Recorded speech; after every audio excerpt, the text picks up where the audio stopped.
things out. Just check Legion and Riverdale resume, and you gonna know what goes on over there.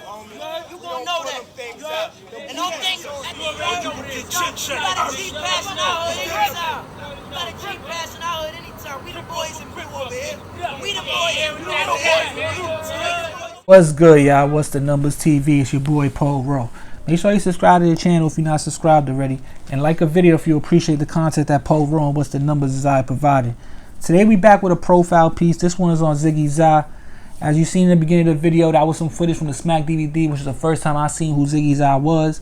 Smack was, you know, if you in tune with the Smack DVDs, like I said, it was DVDs from the early 2000s, mid 2000s that was going to some of the worst neighborhoods in New York City and get footage with rappers, with dancers, with singers, with managers, with beat makers, different street hustlers, different things like that. And that's what the situation with Ziggy Zah. So they was out there in Brownsville filming some rapper, and Ziggy was just on the scene. He was out there, he was like hyping up, he was very animated, very energetic, and the camera kept making his way to Ziggy. So that's how you seen his footage, you know what I'm saying? They kept going back to me. He was basically spitting what he's talking his talk, and that's how he got that part as far as like making the DVD. They ain't cut his parts out to let this part in, and it was a big part as far as like, damn, who that kid? He got all this jewelry on, doing, you know what I'm saying? He looked young, and that's how people started knowing who Ziggy Zah was. Now, right after that, he ends up getting a part in the movie Brooklyn's Finest. One of his friends brought him for an audition. He got the audition and got the part, and he filming that video in the summer of 2008. Now, footage the filming is wrapped, and you know how it takes the whole editing time for the movie to get, you know, finished and edited and sent to different festivals and all that before the general release. So as he's waiting for that to come out, you know what I'm saying, in between, they say 3 months after the filming was wrapped, they say he went on a drill, basically a revenge killing for a guy that had killed one of his friends by the name. The guy was Nathaniel Garcia, aka 50. They said 50 killed one of Ziggy Zah's friends, and Ziggy Zah and Robert Crawford went to find him and kill him as retaliation, revenge. So the story goes that they knew that 50 had caught in Brooklyn, and they waited for him outside the courthouse and followed him a few blocks from the courthouse. So when they hopped out and they chased him into a beauty salon and shot him, they killed him and shot other people as far as they was trying to kill him. So they flee the scene and all that, but a few days later a car gets found that was linked to the shooting, and when they trace it back to the driver and the registered owner of the car, a guy by the name of Paul Wint, 20 years old, he ends up telling everything. He's 20 years old, he ain't trying to go to jail for something that he ain't do, as far as like he wasn't the shooter, he was just a driver. He tells on who the two shooters was, which was Robert Crawford and Zaire Page, according to him.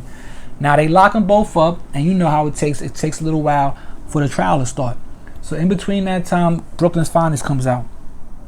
Now, it's out as far as like, you know, in the general release, big screen and all that. And then a few months later, towards the end of 2010, early 2011, Ziggy Zah and Robert Crawford go to trial. Now they both blow trial. Robert Crawford gets 53 years for his part in the shooting, and now Ziggy Zah's turn to get sentenced. Now him and the judge was having back and forth his whole trial as far as like banning Ziggy from the courtroom for outbursts while witness testimony was going on. So when it's his turn to talk, he basically throws the frank at the judge, let the judge know that he don't care what he gives him because he's going to appeal the situation. This is a dirty trial and he ain't get a fair shake. So the judge takes all that consideration and basically sentences him to 100 and something years, 170 years, 103 years, something like that. And basically puts his lights out, you know what I mean, as far as like from a jail, as far as you're going to be in jail for the rest of your life, basically tries to put his lights out. So now the whole jail thing starts as far as with Ziggy. You know what I'm saying? You start seeing pictures of him up north. You know what I'm saying? They saying he's not going to have a smooth bid because he killed the blood. So even if some bloods respect him and don't want to do nothing to him, you always going to have some bloods that do want to do something to him. So he's always into something. They say he was in a riot in Rikers Island. They say he's in a box up north getting into it with police. So you see different pictures of him up north. You don't really hear too much, but you do hear different things as far as like he got a phone call on Product DVD. That's the only other place you can find some Ziggy Zah footage from before he was in jail and after, besides that Smack DVD, is Product DVD. So if you want to find any footage or any info on Ziggy, you could go type in Smack DVD Ziggy Zah or Product DVD Ziggy Zah, and you're going to see that. But other than that footage, you really ain't hear nothing from him until last year, October 2018. He did an article in a magazine, OTH magazine. You guys could check that out. You guys could still buy it online. It's still available for like $14 or something. He got a big article in there where he's telling his side of the story, and as far as like 50 and what they saying he did as far as killing 50, the appeal process he's trying to do, his bid up north, different things like that. So that's where he's at right now. So I just, at the end of that, I'm going to check as far as like find out where he's locked up at. You know what I'm saying?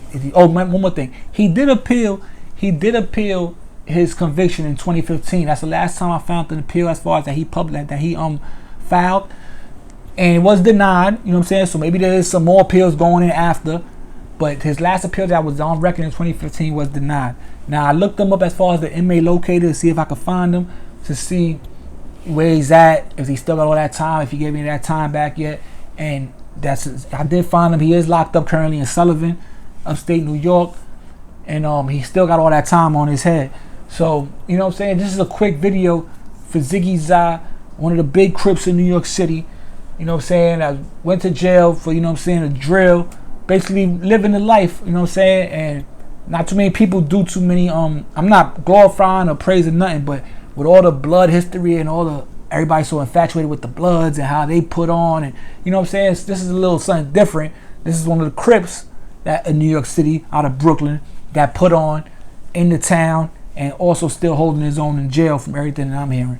So this is what it is, man. It's What's the Number TV. You know how we do with our profile pieces. We like touching on different people that people forgot about or people not really in tune with. That's what we do over here, man. It's Poro. It's What's the Numbers TV. I'll be back before you know it. I'm out of here. Peace.